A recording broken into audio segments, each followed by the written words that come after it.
welcome or welcome back to the channel. So today we're going to be finishing up this mini series that I started in celebration of me hitting my 1 year here on YouTube, where I've just been sharing all the stuff that I've learned this past year when it comes to YouTube vlogging. We already covered part 1, which is my filming process and how I film all the vlogs here that you guys see on my channel. And today we're going to be covering part 2, where I'm going to be talking with you guys on my editing process and how I go about structuring my vlogs. So I highly recommend you guys go watch part 1, also because I want to make sure you guys have some good footage to work off of for the sake of this video. Also, I did want to mention that I do have a full guide up that walks you through my entire YouTube process, from the planning to the filming to the editing to the uploading stage. So pretty much if you follow the guide exactly step by step, you should have a full YouTube video uploaded, and then you'll be able to start the process all over again. I know how frustrating it can be to want to vlog and to share your life and feel like nothing ever takes off. So in the guide, I really wanted to hone in on what is that underlying structure and foundation, so that you're not just randomly throwing things together, and that should help create a vlog that doesn't take years for it to take off. Included in the guide is this Milanote template that is the exact template that I use to plan out every single one of my vlogs that you guys see here on my channel. But something that I did want to mention that changed from part 1 is I also have a separate listing of just the template by itself. I wanted to make the template available for those of you who already kind of know what you're doing, you know what you like to film, and you just want a little bit more structure, and you just want to jump in and figure it out as you go. I think that is great, and I think the template by itself is perfect for you then. I just want to stress this point because I don't want you guys to accidentally purchase both. Guide still comes with the Milanote template. You'll have a download link to the PDF guide and then a direct link to the Milanote template, but there is a separate listing for the template itself. So just make sure to watch out for that. You either are getting both of them or you're just getting the Milanote template by itself. I hope that makes sense. Let me know if you guys have any questions. And with that, let's finally start talking about my editing process for YouTube. The first thing that I want to talk about is how I like to structure my vlogs. Oftentimes people think that vlogs don't have any inherent structure, but I don't think that's correct at all. I think if you're a nerd like me and you actually take time to break down people's vlogs, you'll notice that there's actually a very consistent pattern. And I did want to quickly mention, it's going to depend very heavily on how you filmed your footage. If you don't have a lot of clips to begin with, and on top of that, a lot of variety to your clips, you're just kind of filming a talking head like this constantly back to back, you're not going to be able to really work with that or make it any more interesting than how you filmed it. So the first step in how I structure my vlogs is I like to start with my key scenes. And those key scenes of you talking with whatever you're going through or sharing some kind of experience are probably where your main value to the video is. It's the meat of your video that you're just trying to share with the YouTube world or to an audience. So when I start to edit, I actually like to tackle this first just to make sure I'm staying consistent with whatever topic or theme that I'm going with for this particular vlog. To give you guys an example, I'm actually going to break down one of my vlogs, and we'll do this one, which was my job search routine vlog. Pretty much my key scenes for this vlog was my job app tracker, where I had made a Notion template, and I gave you guys a little bit of a walkthrough, today's agenda, why I was looking for a job in the first place, and then what job I'm looking for, and just thoughts being 26 and just how this whole season has kind of been. And I think that's just pretty much how I closed out the video. As you can kind of see, each one of those told a very definitive story that was tied to this overarching topic of job searching. And I just find it really helpful that when I'm editing that I start with my key scenes, because it just ensures that my video is staying on topic and that little by little we're progressing the story and really getting somewhere. Not that you need to have some sort of conclusion to your vlog, but you want to keep with this idea of pacing and just keeping things moving and keeping things interesting. So the next step is to add transitions in between your key scenes. My transitions are often my B-roll sequences. You didn't film any extra clips like this, obviously you're not going to be able to sprinkle them in between. And I'm not saying this is the completely right way to go about vlogging. This is just how I go about it. But the way that I see it is overall, it really does help with your video's pacing if you have these transitional elements that kind of break up your talking points. Even though your talking points and your key scenes are the meat of your video and probably where you're providing maybe the most value, I also think it's just as important for you to show things instead of just talking about them. That just makes it feel as realistic as possible. And honestly, that's probably the point of a vlog.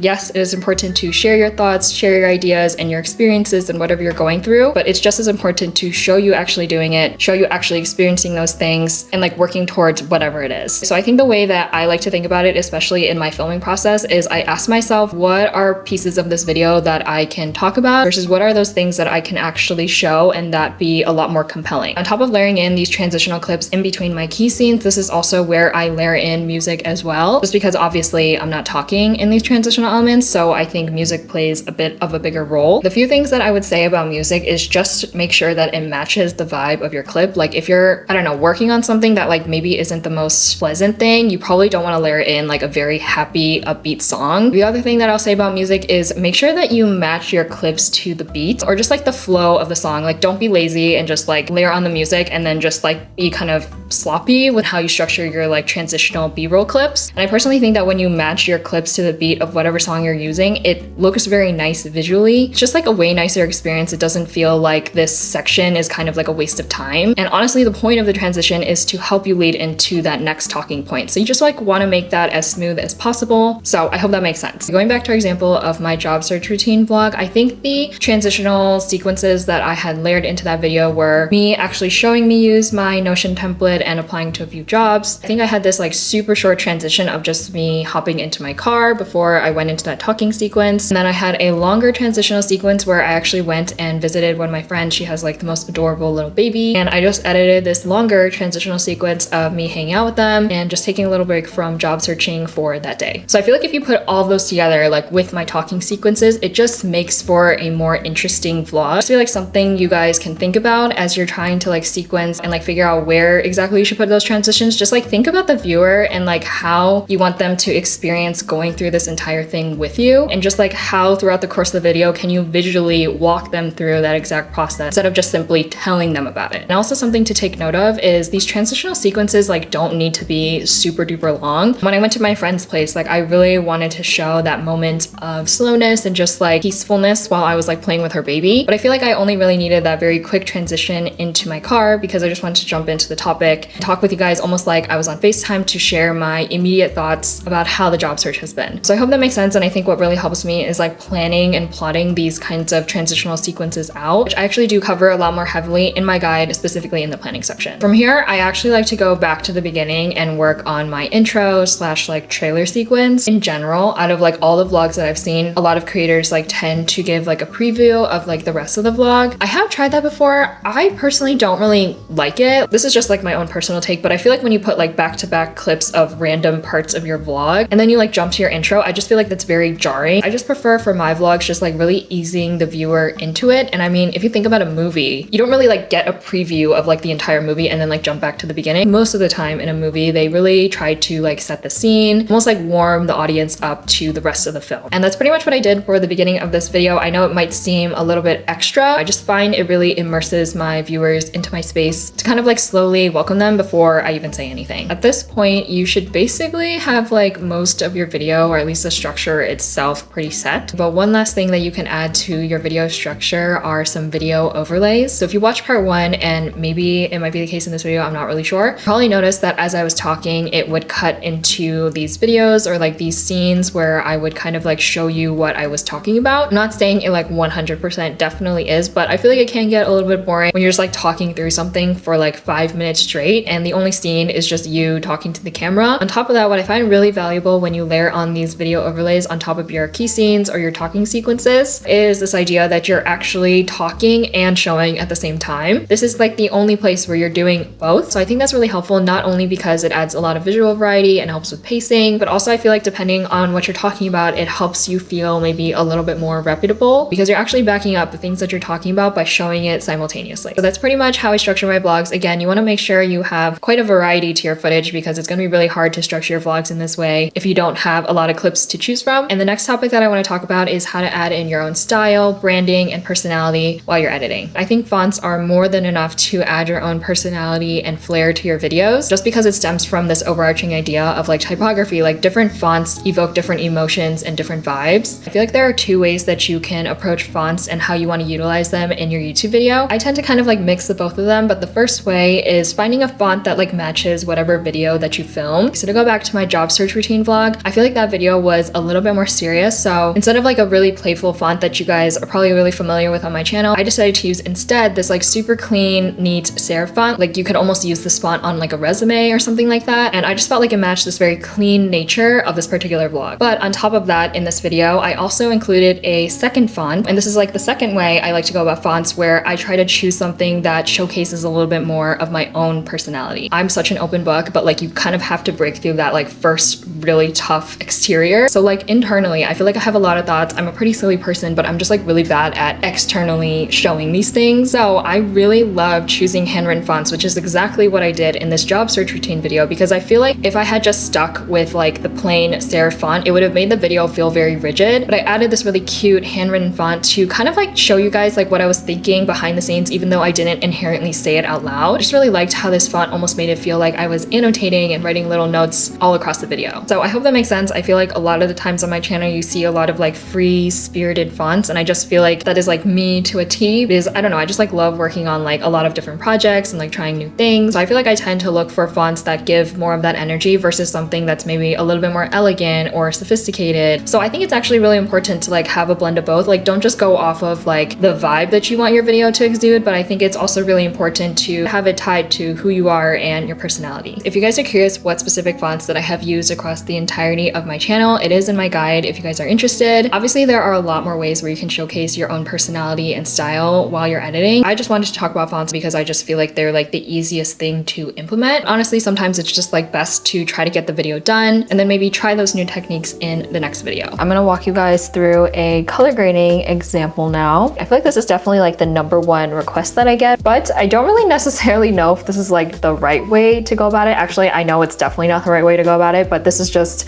how I like to do it. Because I feel like Final Cut Pro is a lot simpler, I'm gonna walk you guys through this program. But if you want to learn like actual color theory from like professionals and people who like do this for a living, then I highly suggest Skillshare. This is like not a sponsored video, but I just want to like quickly plug it in there as a tool because I know they have some really solid tutorials as far as like coloring and how to approach it maybe from like a more filming perspective, which is something I would not be able to do very well. I actually did recently make the switch over to DaVinci Resolve, so I've definitely been in like Skillshare trying to like learn because that program is just really intense and I definitely need a lot more help. I just feel like the program itself is not quite as intuitive as Final Cut Pro. So I guess I'll keep you guys updated hopefully within this next year. And I do have a link with Skillshare which will give you a 1-month free trial, which I will link down below in my description box. So after you have your clips in your timeline, the very first thing you're gonna wanna do is add an adjustment layer. So the way that you do this is you go to this titles and generators sidebar, and under titles search adjustment layer, and you're gonna see a few options between HD and UHD, which is essentially 4K, and then what frames per second did you shoot in. So for this video I shot in 4K, so I'm gonna select UHD, and then I always shoot in 24 frames per second. So I'm just gonna quickly grab this and drag it on top of my clip,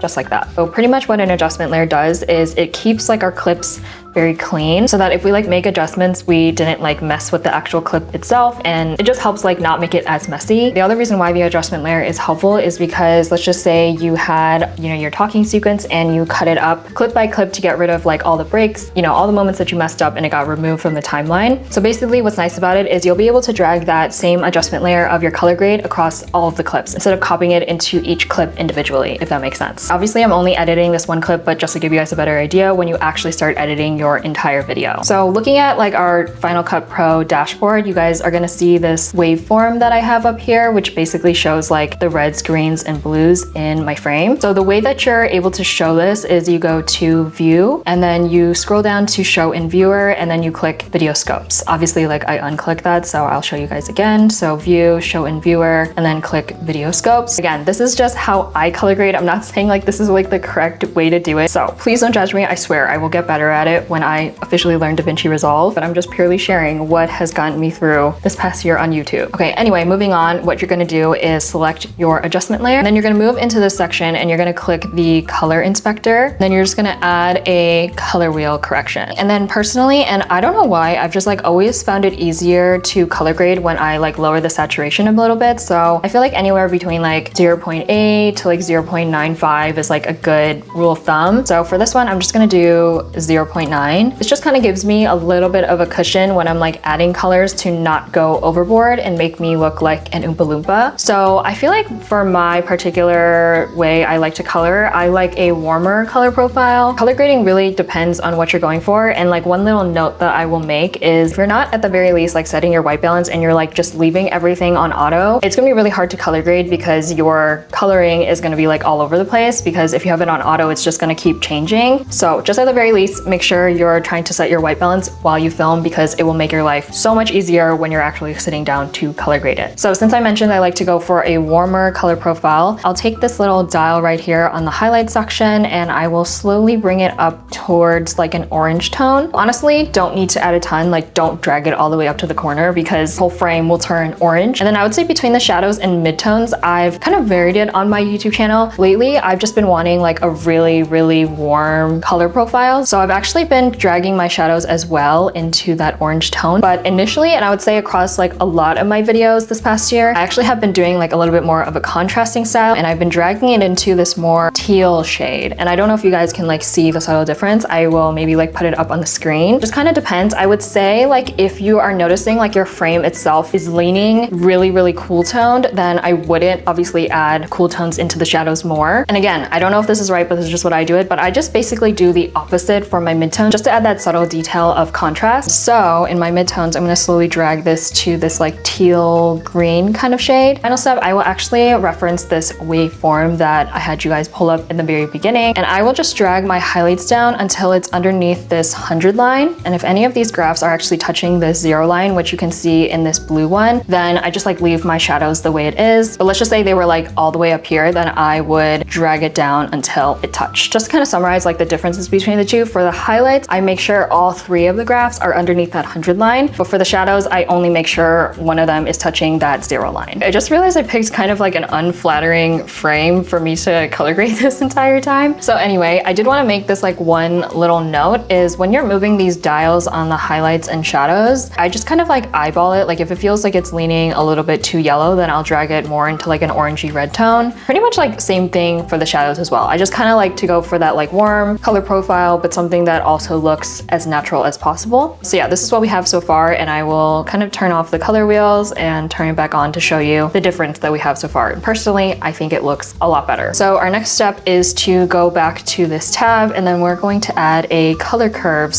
section. And with this tab, what I actually like to do is just to like soften up my video. So I first add a control point to the middle, and then I add a control point to the right of it, and then I just slowly kind of like eyeball and drag down. I feel like I mainly look at my face and see that like it's clearly softened up a lot of this like texture. And yeah, I'll just quickly toggle to show you that difference. Basically, the highlights are just like not quite as harsh and like as bright and shiny on my face. And then I add a control point to the left, and I just basically drag this one up, and this just kind of like overall softens and almost kind of washes out the frame. Personally, I don't really like something that's very high contrast, mainly because I like to go for a subtly cozy vibe, and I feel like not having like super harsh lines, harsh edges in my video itself really helps bring that out. So this is the before and then the after with the color curves adjustments. Final color adjustment that I make is we go back up here and add a hue and saturation curve tab. So pretty much this is tied with what we did at the very beginning where we desaturated our color profile. So to add just like a little bit of contrast, what I like to do is actually hand select certain colors to bring up their tones or adjust their tones to make these like small pops of color in my background. This step I feel like adds a little bit more of a punch, but not in like a really overwhelming way. So something that I like to do, because I feel like the greens that I tend to film are a little bit more like olive, and I don't know, I just don't find them quite as appealing. So I take this eyedropper tool from the hue versus hue, and then I select this green tone.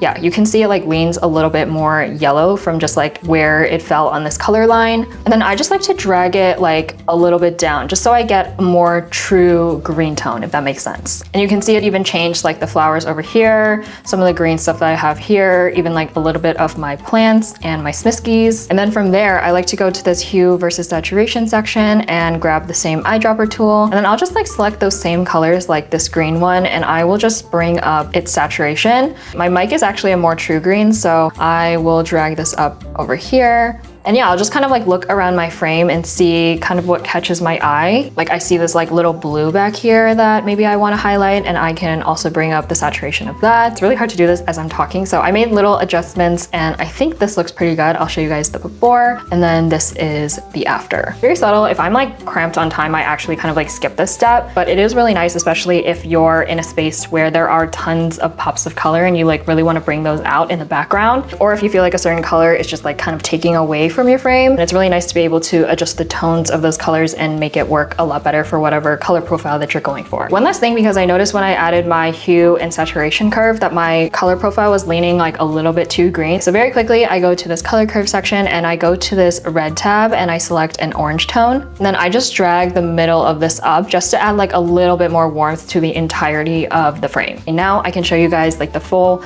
before and after. So here is the before without any of our effects. And then then here is our after. I will quickly play it all the way through just to show you guys what it ends up looking like. Overall, I feel like it looks pretty good and it's exactly what I tend to go for whenever I'm color grading. So yeah, I hope this video helped. Let me know if you guys have any questions. Not even kidding when I say this is actually my third time shooting this video, because like I just felt like the first 2 times like I didn't get it down, or like there were things I like wanted to include that I didn't say. I feel pretty good about this one. I just really wanted to make this like video series different from the guide. What I really wanted you guys to get out of the video series was more conceptually things to think about. Like, yes, I walked you guys through how I structure my vlogs and even an example of like one of my vlogs from the past that did really well. But I really hope what got across was not like how I did it, but more like the thought process that went into those decisions. So that is the very end of my whole little spiel. I hope you guys enjoyed this little mini series. Let me know if you guys want me to do more like sit down chatty vlogs like this. Honestly, these are so much harder to film than I thought. I'm just very much looking forward for this video to be done and for it to be up and for you guys to take all these tips and tricks into your own channels. And as always, if you made it this far, thank you so much for watching this week's video. I hope it was helpful and I will see you guys in the next one.